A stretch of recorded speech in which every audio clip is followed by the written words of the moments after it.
कैसे हैं आप लोग, सीख रहे हो, समझ रहे हो, बहुत आगे बढ़ जाओ। हम लोग बात करने वाले हैं 4 नवंबर के डेटा की। क्लाइंट से लेके प्रो तक हर चीज़ आपको इन डिटेल समझाने वाला हूं कि क्लाइंट ने आज क्या किया है और प्रो ने आज क्या किया है। और डीआईएस और एफएस तो हमारे लिए बहुत इंपॉर्टेंट है, इनका कैश मार्केट का डेटा भी आपको समझाने वाला हूं। सेंसेक्स का प्राइस एक्शन समझेंगे, बिकॉज कल क्या है, कल आपका छुट्टी है, हॉलीडे है, और सीधा अब जो होगी सेंसेक्स की एक्सपायरी होगी, तो उसका प्राइस एक्शन बहुत ज़्यादा मैटर करेगा। तो उसको मैं अच्छे से एक्सप्लेन करने वाला हूँ जीरो से। मेरा क्या प्लान रहेगा सेंसेक्स की एक्सपायरी पर, वो आपको इंपॉर्टेंट सपोर्ट, रेजिस्टेंस, हर चीज जो है अच्छे से एक्सप्लेन करूंगा। भाई अभी क्या है, मैंने पूरा सेशन रिकॉर्ड कर दिया था, लेकिन पता नहीं क्या हुआ, ये माइक मैंने अभी नया लिया है, उसके अंदर आई डोंट नो कैसे वो म्यूट हो गया। मतलब हल्का सा वो बटन टच हुआ है, रामी जाने कैसा हुआ, वो म्यूट हो गया। और मेरा पूरा वीडियो जो मैंने बहुत ही मेहनत करके और बहुत ही अच्छे से आपके लिए बनाया था, वो मेरे से जो है निकल गया। मतलब पूरा वीडियो शूटेड है, लेकिन उसके अंदर ऑडियो नहीं है, ठीक है। लेकिन कोई बात नहीं, कभी कभी ये चीज़ें हो जाती हैं। इसलिए इस तरीके का डिसिप्लिन, इस तरीके का कंसिस्टेंसी एफर्ट्स के लिए आपको क्या करना है, जल्दी से भाई लाइक कर देना। क्योंकि भाई देखो, ये भी मेरा भी फैमिली टाइम होता है, मुझे भी फैमिली के साथ बैठना होता है, मन होता है। लेकिन ये होता है कि कई बार वीडियो बना के मैं फ्री हो चुका हूँ, जैसे ही मैं एडिटिंग पे गया मुझे पता आवाज़ ही नहीं आ रही उसके अंदर, तो भाई वापस से इसको रिकॉर्ड करें, कोई दिक्कत नहीं है। मैं भले मुझे 10 बार रिकॉर्ड करना पड़े, लेकिन मैं अपनी वो ही कंसिस्टेंसी के साथ आपके साथ करूंगा, जिससे क्या है कि मुझे आपको वो चीज़ सिखा सकूं जो रियल में आपके लिए वैल्यूबल है, ठीक है। अब देखो, आपको एक चीज़ समझनी पड़ेगी कि डेटा के अंदर अगर मैं देख रहा हूं, तो आज हमारी पब्लिक ने, क्लाइंट ने, रिटेलर्स ने आज क्या किया है, 1.27% की खरीदारी की है। अगर मैं कल देख रहा हूं 1.22% खरीदा था, आज देखें 1.27% खरीदा है। क्या हो रहा है, जस्ट गिरते मार्केट में, आज भी मार्केट गिरी है, ठीक है। इस गिरते मार्केट में अगर एफ आई तो खैर सेल ही कर रहे हैं, डीआईएस बात करें, डीआईएस और क्लाइंट और प्रो, अगर ये तीनों खरीदते हुए नजर आ रहे हैं, तो मार्केट का सपोर्ट जो है वो कहीं ना कहीं आसपास है। एक्चुअली मैं कुछ थोड़ा और रिसर्च कर रहा था, तो एक चीज समझ में आ रही है कि भाई यूएस मार्केट जो है ना, वो कहीं ना धीरे धीरे आपको भी चीज समझ में आएगी। डाउ जोन्स को आप देखो, नेस्डेक का आप देखो, यूएस मार्केट ना कहीं ऐसा लग रहा है कि ओवर हाइप्ड हो चुका है, ओवर वैल्यूएशन उसके हो चुके हैं। और मैं जब थोड़ा सा देख रहा था, थोड़ा और रिसर्च कर रहा था, तो ये भी कहीं ना कहीं सुनने में आ रहा है कि जो वॉरेन बफे हैं, ठीक है, वो क्या कर रहे हैं, पिछले 3 4 5 महीने से उन्होंने कोई भी स्टॉक जो है नहीं खरीदा है और अपने पोर्टफोलियो के अंदर, और वो बहुत ज्यादा बिकवाली भी कर रहे हैं, मतलब बहुत ज्यादा कैश लेके बैठे हैं। तो वॉरेन बफे ऐसे इंसान हैं जो कभी भी टाइमिंग पे फोकस नहीं करते, वो हमेशा सही पोजीशन को चुनते हैं, ठीक है भाई। वो मतलब मार्केट ऊपर जा रही है, यूएस मार्केट डेफिनेटली ऊपर जा रही है, तो वो बार बार इसी चीज पे जोर देते हैं कि मैं टाइमिंग नहीं कर सकता कि हाँ यूएस मार्केट कब से गिरना स्टार्ट होगी। लेकिन डेफिनेटली एक चीज जरूर समझ में आ रही है, जो एआई का बूम है, आपको और मुझको ये चीज को एक्सेप्ट करना पड़ेगा। एआई का बूम जो है वो उस तरीके का नहीं लग रहा जैसे कि पहले आईटी कंपनीज का एकदम बबल बन गया था कि हाँ पता नहीं क्या हो जाएगा। ऐसा ही कुछ एआई कंपनीज का बबल बनता हुआ दिख रहा है यूएस मार्केट के अंदर। और अगर यूएस मार्केट के अंदर दिक्कत हुई, इंडियन मार्केट का वैल्यूएशन ठीक दिख रहा है, पी रेशो भी ठीक दिख रहा है, कोई ऐसी दिक्कत नहीं है, 22.7 का पी है निफ्टी का, तो बहुत ज्यादा कोई पी रेशो नहीं है। लेकिन सर यूएस मार्केट पे इफेक्ट हुआ, तो उसका इफेक्ट इंडियन मार्केट पर भी हो सकता है। क्या सर इसका मतलब यह है कि मैं सब प्रॉफिट बुकिंग कर लूं, क्या मैं डर जाऊं? इस पूरे सिनेरियो पे मैं सोच रहा हूं, कल आपकी छुट्टी है, मैं भी लगभग 3 4 घंटे इस टॉपिक पर अच्छे से रिसर्च करूंगा। जो भी आर्टिकल्स मुझे मिलते हैं, जो भी वीडियोस मुझे मिलती हैं, जो भी मुझे समझ में आता है, उसके ऊपर मैं अच्छे से देख के समझ के आई वांट मैं अच्छे से 3 घंटे, एटलीस्ट 3 से 4 घंटे दूं, और फिर मैं आपके लिए एक वीडियो बनाऊं कि आपको क्या करना चाहिए। भाई मैं ऐसे हालांकि कोई होता नहीं हूं, लेकिन मैं अपना सजेशन जो है मैं आपको देने की कोशिश करूंगा कि क्या पॉसिबिलिटी। अगर आप इंटरेस्टेड हो तो नीचे जरूर लिखते हैं इंटरेस्टेड, तो वो एक वीकेंड की अपनी बहुत तगड़ी लर्निंग हो सकती है। बिकॉज क्या है कि अब हर कोई आपको डराने की कोशिश करेगा, तो आपको डरना भी नहीं है, पैनिक भी नहीं करना है, सिचुएशन पे कैसे रिएक्शन देना है वो हमें जरूर समझना पड़ेगा, ठीक है। अब ये चीज आपको समझ में आ रही है तो भाई वीडियो को जरूर लाइक कर दो। अब चलते हैं, डीआईएस ने आज क्या किया है, तो डीआईएस ने अपनी पोजीशन पे क्या करा है, हल्की सी प्रॉफिट बुकिंग की है 0.85%। तो इसको क्या पैनिक करने वाली बात है कि सर आज मार्केट गिरा है लेकिन उन्होंने खरीदारी नहीं की? नहीं सर, इसको मैं इतनी जल्दी जज नहीं करता। ऐसे अगर एक दो दो दिन के ऊपर हम लोग जज करेंगे डीआईएस को या एफआईएस को, वो कहीं ना कहीं ठीक नहीं है, क्योंकि ये दोनों का जो ट्रेंड होता है ना, वो बहुत बड़ा ट्रेंड होता है। आप किसको जज कर सकते हो? ऐसी चीजों के ऊपर आप इसको जज कर सकते हो। प्रो जो होता है ना, वो ऐसा है जो हर दिन पे आप उसके डेटा को जज कर सकते हो, समझ सकते हो, ट्रेंड को डिकोड कर सकते हो, ठीक है। लेकिन एफआईएस और डीआईएस ऐसे होते हैं कि भाई आपके पास दो बाल्टी हैं, ठीक है। एक एफआईएस की बाल्टी है जो कि 84-85% शॉर्ट्स पे दोबारा आ गए हैं। क्यों आ गए हैं सर? इनको अभी ग्लोबल अनसर्टिनिटी नजर आती है, इनको नहीं पता ट्रेड डील में क्या होगा, इंडिया के साथ अभी क्या होने वाला है। तो अभी ग्लोबल अनसर्टिनिटी की वजह से वापस से, क्योंकि एक बार जैसे उम्मीद सी जग गई थी, आपको भी पता होगा 300 पॉइंट गिफ्ट निफ्टी ऊपर भाग गया था, एकदम से उम्मीद जग गई थी कि हाँ भाई इंडिया के साथ ट्रेड डील होने वाली, वो भी ये भी खबर आ रही थी कि 15% पे हो रही है, मतलब हमारा टैरिफ सीधा सीधा कट हो रहा था। ठीक है, 50% से हम सीधा कहाँ आ गए थे, 15% की बात चली थी। उसकी वजह से एकदम से क्या हुआ, इनकी खरीदारी वापस लौटी थी, 26% तक गए थे। ठीक है, गिफ्ट निफ्टी आपको एक ही दिन में 300 पॉइंट के गैप अप ओपन होने की संकेत दे रहा था, और वो सब न्यूज जो है वो सब आपकी फैली हुई न्यूज थी, और वो आपकी सब फेक न्यूज निकली। ठीक है, तो अब ना आपको बहुत जल्दी कोई भी न्यूज पे रिएक्शन मत दिया करो, समझे करो और फिर उसके ऊपर रिएक्शन दिया करो। जो असली न्यूज होगी ना वो आपको पता भी नहीं लगेगी, सच बात है ये।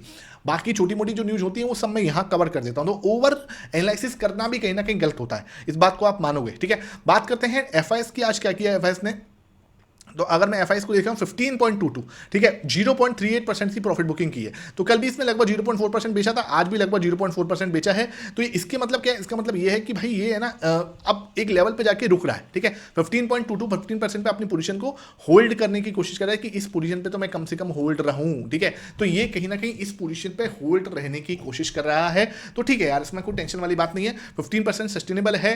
कब तक देखते हैं, नहीं तो इनकी लोएस्ट पोजीशन में पता है क्या है, 7 के पास में है। ठीक है, तो अभी इनके पास जगह है, लेकिन बहुत ज्यादा जगह नहीं है, 7-8% की ही जगह है। ठीक है, तो लेट्स सी ये ट्रेड डील की सिचुएशन कब सॉल्व होती है, उस पर बहुत कुछ डिपेंड करेगा। मार्केट एफआईएस का जो है एंट्री उस पर बहुत ज्यादा डिपेंड है। ठीक है, मतलब इनको चाहिए क्लियरिटी एकदम। ठीक है, और जब मार्केट क्लियर हो जाएगा तो 27-28 हजार पे दिखेगा, उसके बाद अगर इनको कोई दिक्कत नहीं है उस चीज से, 1000 पॉइंट चले जाए कोई फर्क नहीं पड़ता। बात करते हैं प्रो से। प्रो की भाई ये साहब आज 2% खरीदते हुए नजर आए हैं।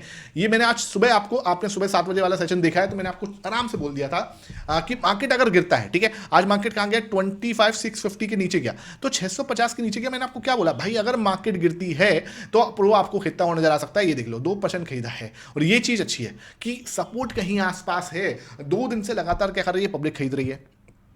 ठीक है, अब ये भी क्या है, आज 2% खरीदते हुए नजर आया। कल क्या हुआ था, कल प्रॉफिट बुकिंग की थी सर, क्यों, हल्का सा ऊपर गया था मार्केट। हर गिरावट पे अगर ये 2-3% खरीदता हुआ आ रहा है, अगर मार्केट 25,500 के नीचे जाता है और इसकी खरीदारी बढ़ती है, मतलब 25,500 के नीचे अगर इसकी पोजीशन मुझे चाहिए 50 के ऊपर, 52 के ऊपर, अगर 52 के ऊपर जाती है इसकी पोजीशन, कब, 25,500 के ऊपर, इसका मतलब क्या है कि सपोर्ट कहीं आसपास है। और अगर ये 25,500 के नीचे जाने के बाद मार्केट के अंदर सेल करता हुआ नजर आता है, तो वहां पे हमारी मुश्किलें और बढ़ सकती हैं। ये बात पे आपको समझ में आ रहा होगा, कहीं कोई दिक्कत है, कोई भी डाउट है आप नीचे कमेंट सेक्शन में पूछ लेना। अब बात करते हैं कैश मार्केट की। कैश मार्केट में आज बहुत बड़ी एक्टिविटी तो नहीं दिखी, 1000 करोड़ की बिकवाली करी है एफआईएस ने, जिसके सामने 1200 करोड़ की खरीदारी करते हुए नजर आ गए डीआईएस। तो ये तो इन्होंने नलिफाई कर दिया कि खरीदारी आप बेचो, मैं आपको खरीदने के लिए रेडी बैठा हूं।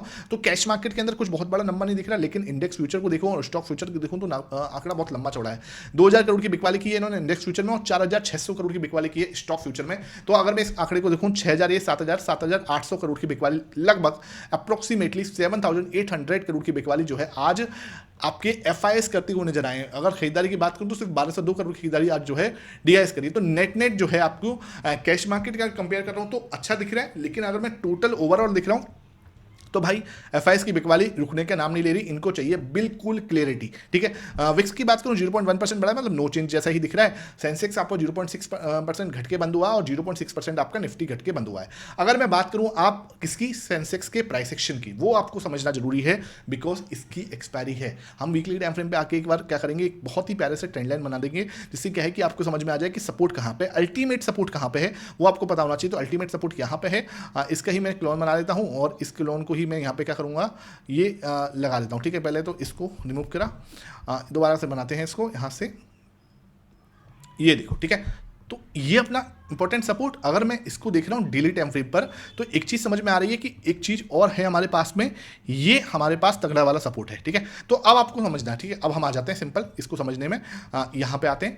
एक चीज आपको समझनी है कि एक अगर मेरे पास सपोर्ट आ रहा है तो ये बहुत अच्छा सपोर्ट है 83,000 का। 83,000 में मार्केट क्या कर सकती है, थोड़ा टाइम पास करती हुई नजर आ सकती है इस जोन को, और अगर इसका ब्रेकडाउन देखने को मिलता है मुझे, तब हम 82,000 के दर्शन भी कर सकते हैं, 81,500 के दर्शन भी कर सकते हैं। ये एक सपोर्ट जो है चीख चीख के कह रहा है कि ये लेवल जो है ना सर, ये आपका बहुत सपोर्ट तगड़ा है, यहां से मार्केट और नीचे जाए उसकी संभावना कम दिखती है। तो मैंने आपको डर खत्म कर दिया। आपको पता है कि मेरे पास लेवल कौन से 81,500 बहुत तगड़ा सपोर्ट, ट्रेंड लाइन का सपोर्ट, वीकली टाइम फ्रेम का सपोर्ट। दूसरी चीज, अगर मैं डेली टाइम फ्रेम पे सपोर्ट ढूंढ रहा हूं तो मेरे पास सपोर्ट आ जाएगा 83,000 पर। तो 83,000 ये हमारे डेली टाइम फ्रेम का सपोर्ट है, 81,500 ट्रेंड लाइन का सपोर्ट है वीकली टाइम फ्रेम पर। तो आपको डर खत्म होना चाहिए कि मार्केट कहां तक आ सकती है, पहली चीज। तो दूसरी चीज, अगर हमें यहां से बाउंस सोचना है तो बाउंस सबसे पहले हमें यहां से सोच सकते हैं कि अगर मेरे से कोई पूछे कैसी कैंडल बन सकती है, अभी तो ट्रेंड कंटिन्यू हो सकता है इस लेवल तक, ठीक है।